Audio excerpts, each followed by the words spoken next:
Pour l'adoption, 780. Contre, 72.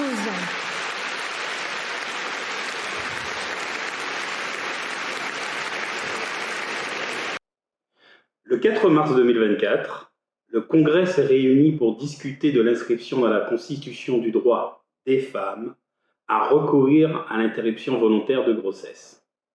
Le Premier ministre, Gabriel Attal, a souligné l'importance historique de cette avancée et son lien avec les luttes passées. Grâce au vote favorable des parlementaires atteignant la majorité requise des 3/5, le projet de loi constitutionnelle a été adopté. La France devient ainsi le premier pays à mentionner explicitement l'IVG dans sa constitution. En reconnaissant cette liberté fondamentale, le pays rend hommage aux femmes ayant souffert et ouvre une nouvelle ère en suivant les pas de Simone Veil. La proposition de loi, telle que votée par le Sénat, prévoit d'ajouter un alinéa à l'article 34 de la Constitution. La loi détermine les conditions dans lesquelles s'exerce la liberté de la femme de mettre fin à sa grossesse. Donc un amendement de compromis qui a permis de faire adopter le texte au Sénat. Il faut savoir qu'en première mouture, la loi créait un nouvel article 66.2 selon lequel la loi garantit l'effectivité et l'égal accès au droit à l'interruption volontaire de grossesse. À l'origine, la proposition de loi prévoyait à l'article 1er de la Constitution que nul ne peut porter atteinte au droit à l'interruption volontaire de grossesse et également le droit à la contraception.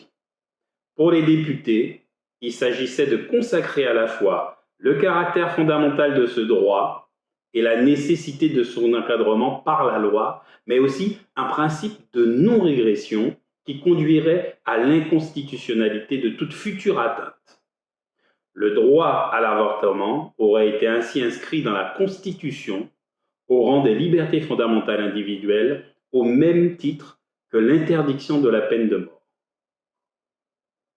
Alors, qu'est-ce que ça change, puisque ce n'est pas le droit à l'avortement qui a été voté, mais la liberté?